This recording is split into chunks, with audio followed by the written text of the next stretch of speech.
కమ్మటి ఆచార విధులకు నియమములెల్లా నేర్పుదువు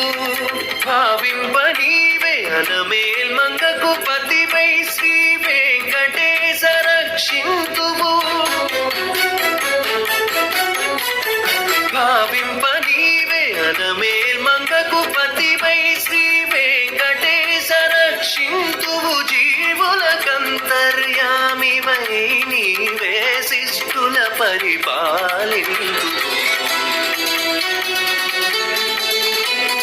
దేవా నీవే ఇన్ని చందముల తిరముగ మహోపకారి వైదివి ఏ